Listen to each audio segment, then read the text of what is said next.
When was the moment you realized, oh crap, I'm the one being creepy? When my son was 1 year old, he had a phase where he would refuse to sleep in his own bed. So more often than not, me and my wife would have to keep our son in between us and our bed, or he would constantly keep waking up crying throughout the night. The problem was that I snore a lot and sleep quite heavily, so our routine most nights would be that I'd eventually wake up the kid with my heavy snoring.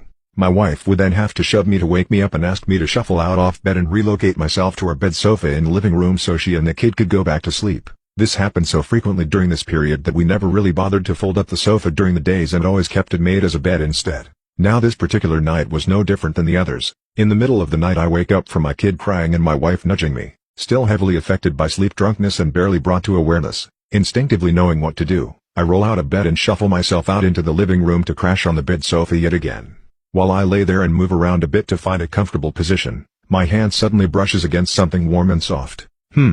I almost think to myself, my mind is too focused on trying to get some sleep that it doesn't really process this new information yet. My hand however instinctively squeezes the object a bit to figure out what it might be. It's strange because it feels like my son's foot. Suddenly the object jerks away from me. Oh okay, my son is here.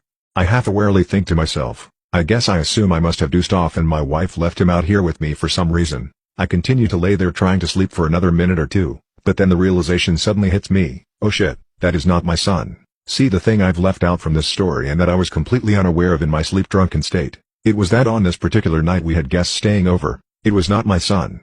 It was my wife's friend and her 2-year-old daughter who were visiting us and sleeping on our sofa while they were staying over. So here I am, sneaking into their room in the middle of the night, crawling into their bed and squeezing their feet, and that's when I realize, oh my god, I am such a creep right now. Well, trying to keep the rest of the story as short as possible, I obviously tried to sneak out of the living room as soon as I noticed it, hoping that no one noticed my unintentional visit. In the morning the first thing I did was that I apologized. My wife's friend had noticed it, but luckily she had also heard my son crying, so she had assumed there was no ill intent when I had evacuated the bedroom. Only a bit strange when I snuck in and laid down in the foot end of their bed. It was a full square bed and they slept in a different orientation on it than I usually did.